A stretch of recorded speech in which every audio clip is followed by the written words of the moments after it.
Dia jerit. Dia tak boleh duduk. Apa ni? Jangan jalan aku. Dia marah. Gonyoh bismillahirrahmanirrahim. Tiba Nabi SAW. Yang kena pegang, mengelumpur. Gosok. Sakit dia keluar. Dia keluar. Kadang dia tipu lah. Dia tak nak bagi kita gosok mulut. Gosok lagi. Dia ada lagi. Dia tak keluar lagi. Jin ni kaki menipu kan. Itu pengalaman saya pernah bubat jin. Tapi lah ni jangan panggil. Mapuh aku tak pergi. Letih lah. Bubat jin ni. Letih. Jenuh panggil jin. Jagalah elok. Jangan kena kacau dengan jin. Tapi nak sebut pengalaman tu. Ambil Sugi ni memang dia antara benda dia tak suka. Sugi benda dia tak suka. Benda yang Nabi suka dia tak suka. Dia benci. Keluar roh. Dan tak kala nak musafir. Dan tak kala datang daripada musafir. Nak pergi musafir. Tu tinggal orang tinggal. Untuk datang daripada musafir. Maksudnya musafir balik daripada musafir. Dan lainnya lah. Lain tu kena sebut awal-awal tiap-tiap kelakuan lah. Apa aktiviti mu? Naik kereta, masuk kereta, keluar kereta, turun. Kenderaan. Umumnya tiap-tiap kelakuan.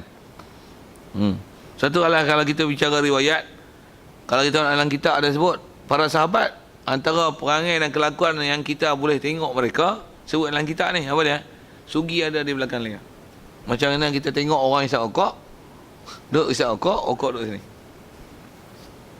Saya dulu ada lah berangan nak buat. Pasal dalam kitab ada. Memang baca Hayatus Sahabah kan. Ada cerita sahabat yang macam tu. Telinga kita lembek. Tak boleh. Kita tu saya lembek. Bos Sugi besar pun. Jatuh. Saya buat macam mana tu? Jolok kat belakang bawah terbang. Lagi tandas ke apa. Masuk dalam kepiah. Bom masuk dalam kepiah. Kat telinga tak boleh. Tak harap.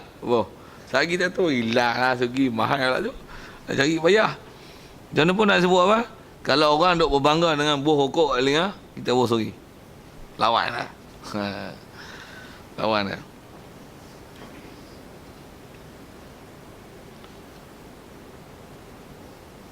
Dan lain-lainnya.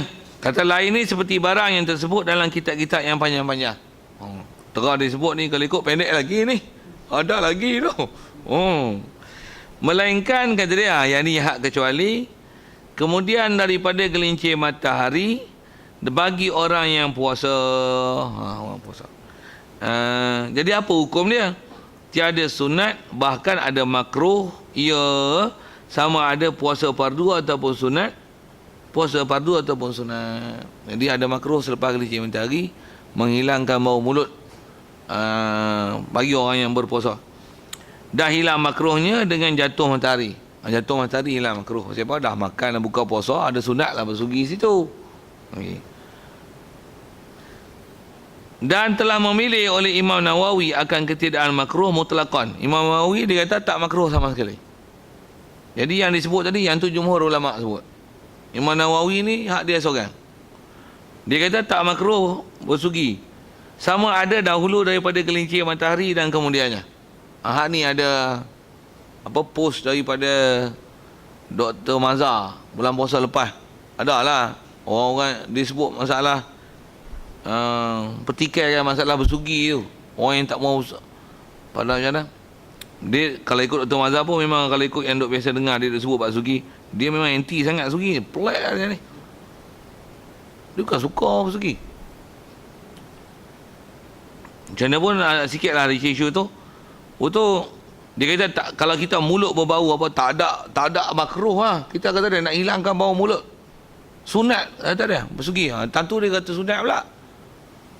Macam mana pun nak sebut tani lah. Nak kata atas kita belajar fiqh atas sebut jumhur hukum tadi lah lepas gelincir matahari ada makruh. Berdasarkan hadis yang kata yang sebut tu adalah khulufu fami shaim. Atyabu indallahi min raihatil miski. Lebih baik mulut orang berpuasa dengan sebab dia puasa, bau mulut dia lebih baik dan lebih harum di sisi Allah Ta'ala daripada orang yang daripada bau kasturi lagi. Maksudnya bau tu jangan ditinggalkan, jangan dihilangkan. Kalau tidak takkan orang salah suka. Jadi suka pun makna apa? Suka dengan makna beri pahala. Jadi beri pahala macam mana? Biarkan bau tu. Itu maksud dia. Dan atas sikit ambil halusia bahasa ulama tu, yang bau tu apa? Dia sebut dengan la khulufu fami shaim. Dia ada baca dengan mudah untuk boleh bau busuk mulut orang puasa. Apa maksudnya? busuk tu dengan sebab puasa. Itu maksud dia. Jadi kalau busuk tu katalah bersahur tu makan genua. Mulutmu bau genua. Itu busuk bau genua. Mu makan petai. Tapi dia puasa. Tapi bau petai. Busuk tu busuk petai. Sugi. Itu bukan mulut orang puasa. Itu mulut petai. Boleh faham kot saya cakap apa? Tu. Ulama syarah best. Ambil faham isyarat Rasulullah pun. La khulufu famis sa'im. Bau mulut orang puasa. Maksudnya, bau mulut dengan sebab puasa. Boleh idhafat dengan mana taklil, dengan mana ilat. Ilat bau pasal apa? Pasal puasa. Tu idhafat. Ma'lul bagi ilat.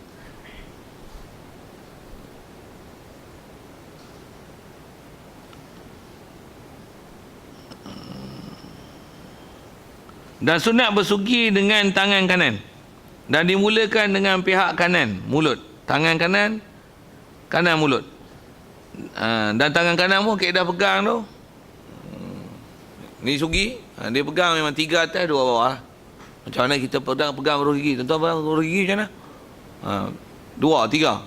3 atas 2 bawah. Tuan-tuan pegang baru gigi macam mana? Tak biasa tengok pegang baru gigi mana. Selalu kita pegang itu lah.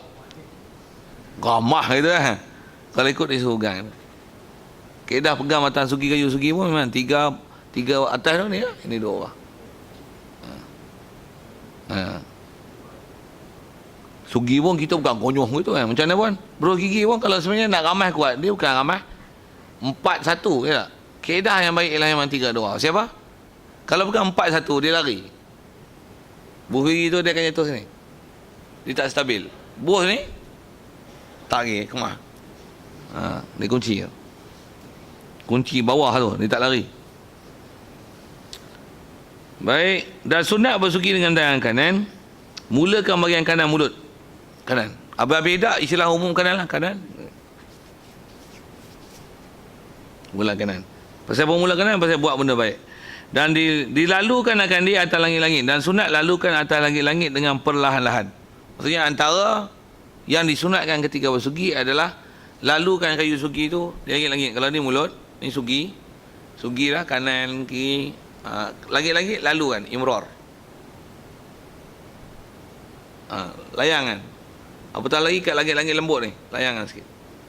Dan memang kalau saya yang pengalaman bersugi, memang lah ni kalau bersugi, layang kat sini, tetap buat keluar tengok sugi tu. Apa dah? Elio, lendir. Ya. Itu yang bila kita baca kitab, bila baca Quran, dia puas. Pasal apa? Tak ada lendir. Clear. Sedap. Puas. Paling puas baca Quran. Amat kita baca Quran, kalau saya dengan kefiat talaki tu baca Quran dengan lendir tak ada, sedap. Qul huwallahu ahad. Biji-biji keluar. Kemah tu, akhirat tu. Kita akan rasa kemah. Bila ada makanan ni, Tabarakallazi. Dia Elio basuh kemah-kemah tu. Sugi. Antara nak sebut tu, tangan langit-langit tu lah. Memang kita lalukan situ, dia buang lendir tu, baca lah. Tabarakallazi biyadihil mulku wa huwa ala kulli syai'in qadir. Alladhi khalaqal mauta wal hayat. Pula. Tuan-tuannya pengalaman tak tahu. Saya sebut saya. Orang lain saya tak tahu. Dan apa baca dalam kitab tu saya rasa. Saya lalui dan saya buat. Itu. Baik. Atas langit-langit dengan perlahan dan atas gusi. Sunat juga lalu ke atas gusi dan gigi dan lidah. Cuma lidah keedah dia bukan lalu itu. Lidah tonyoh. Lidah dia gosoknya ni. Satu lidah kadang-kadang tambah budak-budak ada putih lidah kan. Kita pun kadang dia jadi lidah tu macam berkarat kan. Istilah karat lah. Keedah nak hilangkan dia memang batang sugi tu letak lidah tonyoh. Tonyoh lidah tu. Memang kita akan rasa bersih lidah. Satu dia suruh guna kesat. Guna kesat. Beruh gigi tak dapat. Nampak kan sakit. Sugi dapat. Jadi tuan-tuan pakai cari sugi lah. Saya pun tak bawa nak iklan. Kalau nak jual, okey. Dan kalau ada orang saya tak jual. Saya susah nak dapat kan. Saya pun ada sebekas ke. Selalu kawan-kawan pergi ada istimak tabligh ke apa, pesan dia mau beli sikat tu. Ada 100 datang. Kadang pakai tak sampai sebulan habis. Saya memang kalau kat Sugi ni benda saya cukup best, seronok. Best. Tak ada tu macam kehilangan sesuatu lah. Ni pun tinggal sebekas lagi. Bila cari pula tu, susah cari. Tak ada jual kedai biasa. Tambah kedai cong-cong ciao, wako tiao tak jumpa Sugi. Tambah pula Sugi lah ni dia berbual dalam plastik yang ada perasa tu. Perasa limau, tak best tu. Tak best, itu memang tak best. Dan kalau saya kata, lah ni kalau tak ada lah, pakai lah tu. Tapi kalau nak beli saya saja tak beli lah tu. Beli hak kayu hak ori. Kalau tak ada pun, cari batang-batang kayu mana-mana. Pokok-pokok renek tu. Batang yang besar-besar tu, kita ambil. Pusat kira pokok apa-apa, kunyah. Kunyah tu dia akan bulu macam Sugi. Dan setengah daripadanya bersugi itu dia meredakan bagi Tuhan. Istilah mereda ni bahasa kitab memang ada sebut dalam hadis rasanya. Tapi tak apa yang satu hadis itu, tapi ada sebut tu dia ialah mardatillah. Apa maksud dapat redha Allah? Maksudnya Allah Taala beri pahala. Dobit-dobit reda-reda ni maksudnya beri pahala, dan pahala tu pahala besar. Itu yang ada sudah muakkad. Dan menyucikan mulut, dan bersugi memang dia menyucikan mulut. Oh, langkah. Oh, maka fadilat bersugi amat banyak. Setengah daripadanya 2 rakaat sembahyang dengan bersugi terlebih baik daripada 70 rakaat dengan tiada bersugi. Tu dia. Ui, 70 Oh. Satu sekurang-kurangnya buat lagi lah kat wuduk tu. Kalau nak buat juga tu lah cari sugi fadilat. Sugi fadilat. Dan setengah daripadanya bersugi itu meredakan bagi Tuhan. Maksudnya dapat pahala. Istilah Allah reda, Allah Ta'ala mustahil hati perasaan pada dia. Kalau nak kata reda yang layak, macam mana reda yang layak? Reda dengan mana memberi pahala yang besar. Dan menyucikan mulut. Memang bersugi menyucikan mulut. Dan membaikkan bau. Betul. Memang bau mulut best. Dan menambahkan akal. Pasal kita memang bila suasana sihat, bersih, macam mana? Akal sihat. Aqlus salim bi jismin salim. Itu memang potong haram. Akal yang sihat pada badan yang sihat. Badan yang sihat, badan yang sejahtera. Antara badan ni adalah mulut. Jadi mulut sihat macam mana? Akal sihat. Sakit gigi cuba bercakap tak? Cuba mulut gigi tak sakit, mulut bersih macam mana? Yes. Satu betul penyataan tu. Dia menambahkan akal. Dan mencerahkan mata. Sikit kalau sebut, kenapa mencerahkan mata? Mata ni salah satu sebab dia jaga dan cerah adalah mulut, otot-otot di muka ni berfungsi. Mata akan jadi kabur bila otot-otot di muka kita ni dia tak digerakkan. Dia macam kebas, duduk, tuan-tuan boleh duduk dalam, duduk 24 jam boleh tak? Duduk. Siapa jadi kerah? Mata kebas. Tak gerak. Mata pasal apa antara sebab kabur? Pasal apa?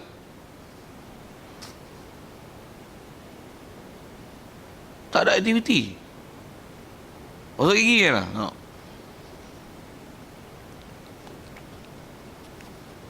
Teh. Tutup tak tahulah kau tutup masuk gigi ni. Tak. Saya tengok masuk gigi tu. Sama tak beruh tambah beruh gigi kan. Sugi kalau saya lagi dengan kunyah.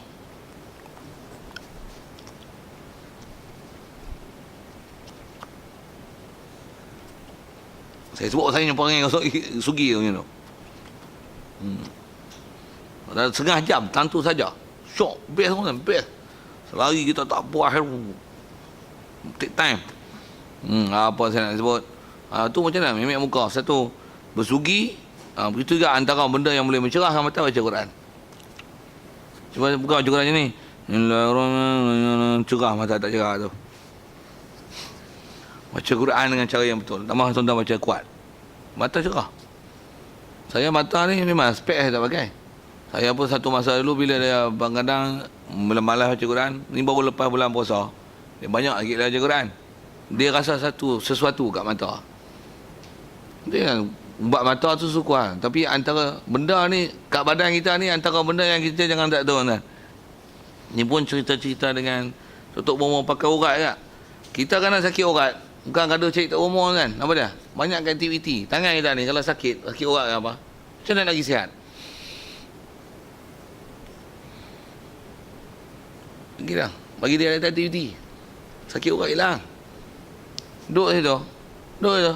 Sakit urat tu. Memang ni nak kena bagi betul kan. Yang tu memang kena jumpa pakar lah kalau sakit teruk tu. Tapi antara nak bagi hilang sakit je lah. Aktiviti je dah.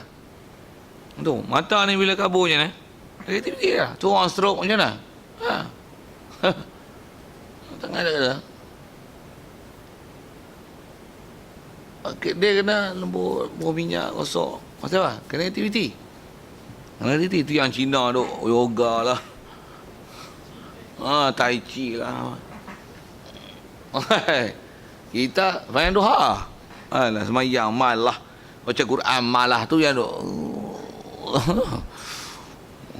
Kalau ikut ajaran syarak ni cantik. Tak gaduh tai chi, tak tai chi. Mu semayang kalau duha 8 rakaat lebih dari tai chi. Tambah dengan rukuk betul. Orang baca Quran pula. Lebih pada tai chi, lebih makan singgam ni. Ni bersenam lah. Senaman muka dengan singgam. Cebrok tu gigit kunyah apa. Baca Quran. Baca Quran. Mencerah yang mata. Dan melambatkan tumbuh uban. Sikit saya nak sebut tuan. Saya tak tahu lah saya nak kata apa kat saya kan. Keturunan kan saya tak tahu. Tapi saya ni umur 45. Geng saya ada yang umur 40. Banding dia dengan saya. Kalau tengok uban dia tua lagi. Saya adalah selai dua sini sikit-sikit putih. Buka kepala ada kalah putih. Tapi kalau nak banding dengan kawan-kawan saya yang lain yang umur macam saya ni. Tak tahu nak banding kan. Siapa ada 45. Try lah. Buka kepala. Siapa uban banyak. Saya 45. Tak 55. Esok 55. Kalau 65, 85 tu lain lah. Tapi melambatkan tumbuh uban. Tapi kalau dah uban, mu sugi tak jadi hitam ni. Tak jadi hitam.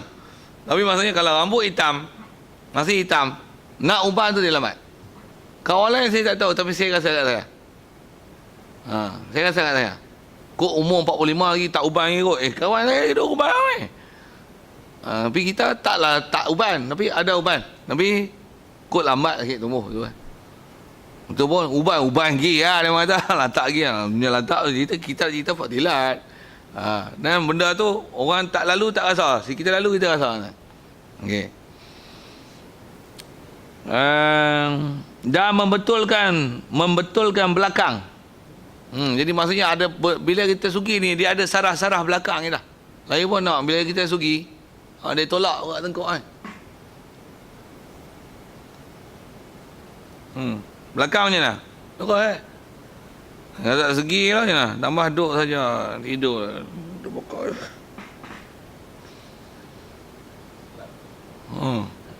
Macam mana pun yang tua bongkok-bongkok kan. Tapi atas dia boleh membetulkan belakang. Tak percaya try. Benda macam tu kalau sembang. Benda tu maksud kita apa? Maksud kita adalah ikut Nabi. Itu fadilat. So fadail ni tuan-tuan. Sikit kalau saya ngaji tuan-tuan guru ada pesan gini. Apa dia? Kita buat satu amalan jangan kejar fadail.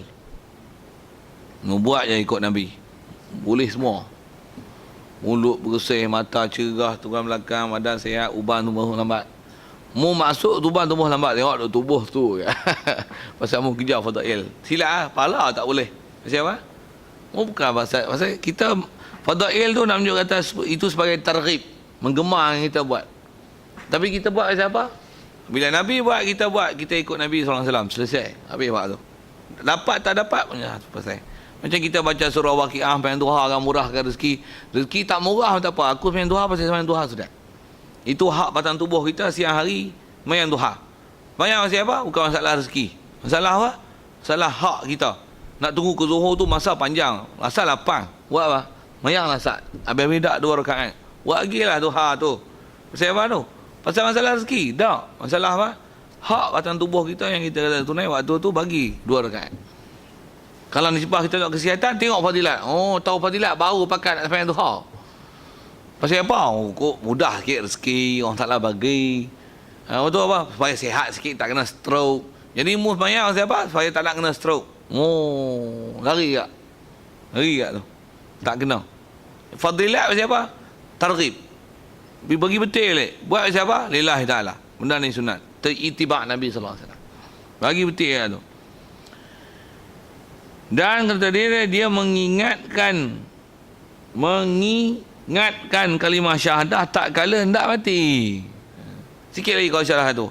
Macam mana dengan sebab sugi boleh mengingatkan kalimah syahadah? Pasal kita bersugi pasal apa? Jawab balik. Pasal ikut Nabi SAW. Mudah nak syahadah.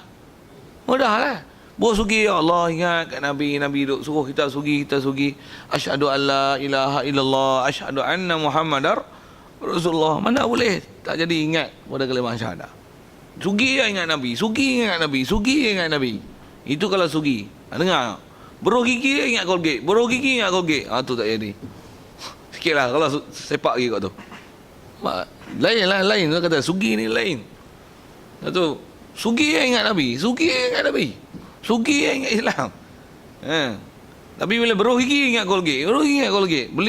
Beli nama apa? Apa tu? Lama tak kira ubat gigi nak sebut mana nama ubat gigi tak pandai kan. Ubat gigi Islamik sikit apa? Halajel. Apa? Halajel. Lagi apa? Mukmin, Safi. Halajel lah. Halajel. Macam mana pun nak sebut ni? Apa? Tang sebut beruh gigi tu lah kan. Beli halajel. Colgate tu. Sebut nama Colgate tak? Walaupun kepala otak tak pakai lah Colgate. Boykot lah Colgate pun. Tapi Colgate satu. Pada beli halajel. Lekat Colgate tu. Pasal apa? Beruh gigi lah Colgate. Pakai lampin buang ya Pampers. Dia gitu lah. Makan mi segera ya Maggi. Walaupun makan apa punya? Adabi punya.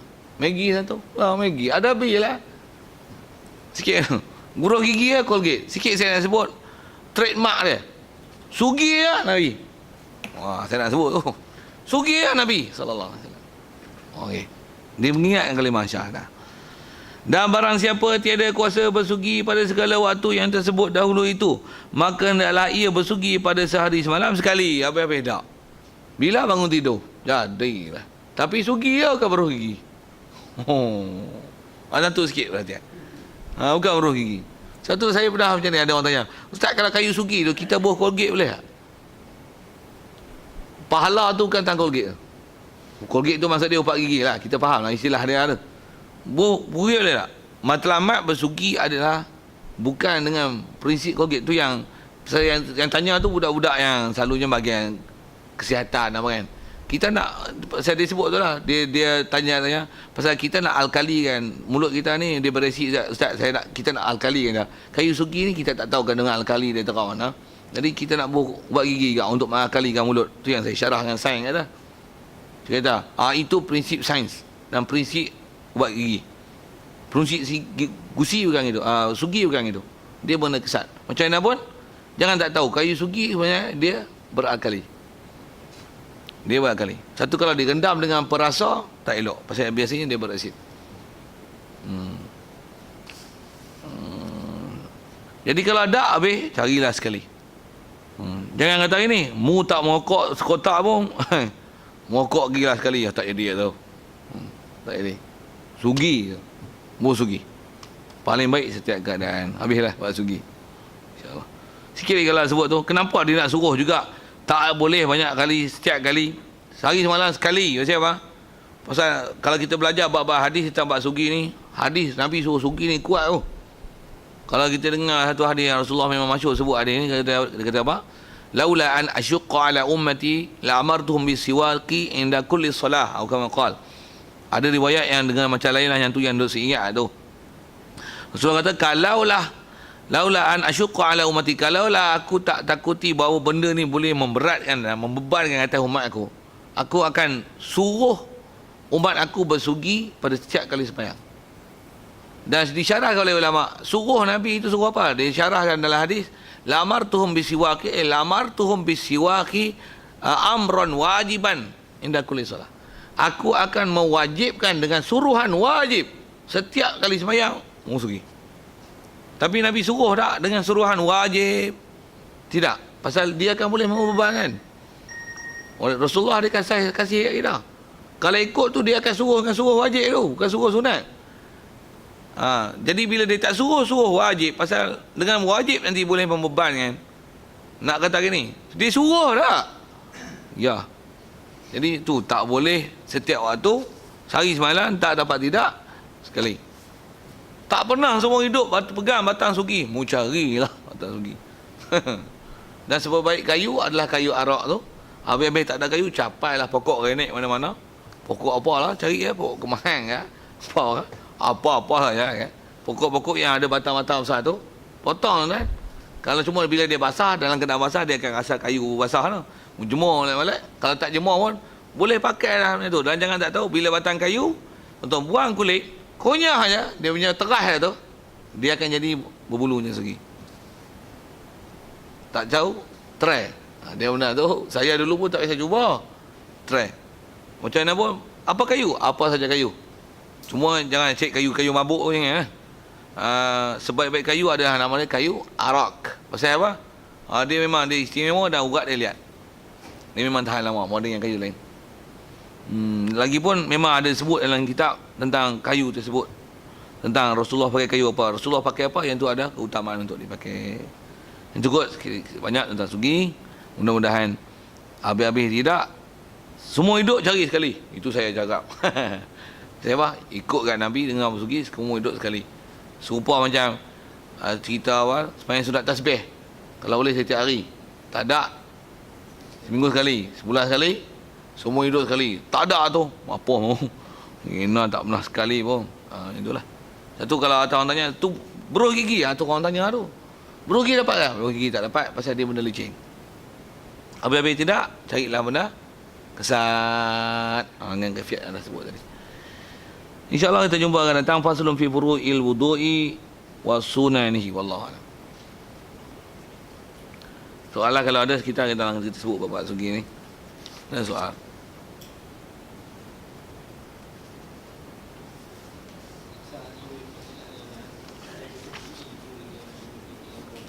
Ya.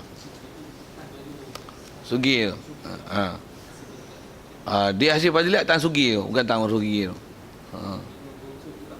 Tak ada mah. Jadi maksudnya kalau katalah kita tak tinggal dekat beruh gigi tu kan, pasal atas konsep nak menetralkan mulut, nak istilah macam mana pun, berus gigi tu nisbah kita gosok macam ni, yang tu dia dapat pahala bukan sugi, pahala takhlil. Takhlil apa? Pahala cungkir gigi. Pasal di situ dia akan ada istilah cungkir gigi. Memang kita pun kadang beruh gigi tu kita gunakan untuk keluarkan celah, makanan celah gigi tu kita. Tuan-tuan saya tak tahu, saya macam tu. Kita berasa gigi kita pula celah-celah tu ada lubang kita. Kalau ikut memang kalau di hukum bersugi satu sunat. Mencungkilkan makanan yang ada celah gigi juga adalah satu sunat. Jadi maksudnya kalau ikut kaedah sebelum bersugi cungkil dulu. Jadi kalau kata atas kita sebelum bersugi itu kita gosok gigi dulu, dapat fadilat takhlil. Itulah. Tapi tak ada fadilat pahala pakai ubat gigi Colgate. Bopi pasal Colgate tu. Itu tak ada. Dapat fadilat takhlil. Lepas tu sugi, dapat pahala sugi. Jadi fadilat sugi itu hasil dengan siwak, bukan dengan beruh gigi. Cuma kalau beruh gigi itu ada apa-apa yang dapat, yang boleh dapat. Kalau mungkin yang dapat pun adalah mencungkil gigi. Istilah takhlil, istilah yang dia panggil takhlil, bukan siwak. Tapi takhlil dengan makna cungkil gigi. Colak gigi, ya.